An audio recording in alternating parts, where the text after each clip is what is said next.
Online Manipuri ayuki pau yengbiriba pumnamok puthoi laisramna khurumjari ahanbada maroiba pau Kuma news tagi lokhojarke Chenkhre Kuki ga mari leinana suspension of operation Cda Leire UKRA gi cadre ani Ccpurdeine phagatkre hairi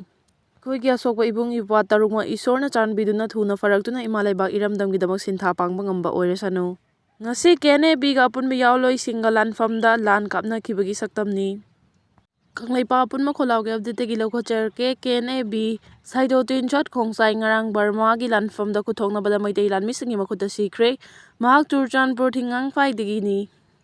KNB gi kedar mari sire tara hena sokle Manipur gi Kamjong district amadi Myanmar gi Kabo tampaka tainaba mafam amada Manipur gi lalawlup kharaga Kuki National Army Burma KNB amasung lalawlup asiga chaminariba security force ka dongmai kamnabagi thodokta KNB gi kedar mari sire tara hena sokle hari press na phangba pawgi matung ina ngarang ahing pung 2:30 rom tabadagi Indo Myanmar border pillar 87 gi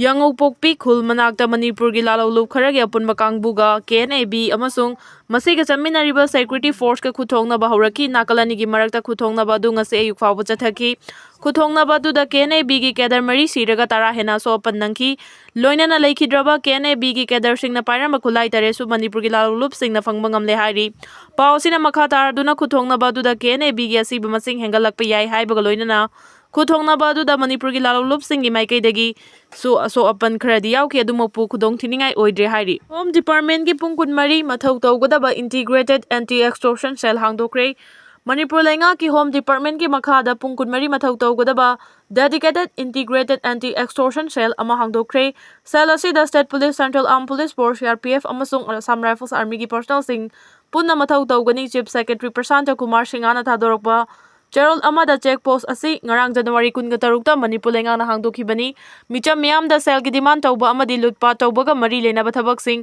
thengduna miyam gi safety amadi security gi damak hangdokpani lanai miyoi sing amadi government official sing da unlawful organization sing na chawba senfam kaya ama demand tawduna telephone tawraktuna natraga message oina tharaktuna natraga chithi oina thajilaktuna kihan khanganbagi thabak sing toina chathare haibagi pau phangle Asiguma thawungsing asina state asigi law and order gi fibam da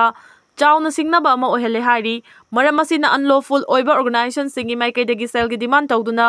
call message natraga demand letter kihan khanganbagi thabak chatharaklabadi government official amadi lanai miyoi singna integrated anti-extortion cell asida toll free number 180020233326 ki khuthangda pau pibiu pau hek phangbaga cell asina mari leinaba police station singa khusamnaraga chop chaba action lokhatkani haibaga loinana miyamna su khudong thiba yaba mafam singda chattanaba su khangali asigumba cell gi demand tawba lutpat tawbagi thabak sing thengnaba honabada lengana lokhalakpa thabak singda miyamna mateng pinaba su cherol asina khangali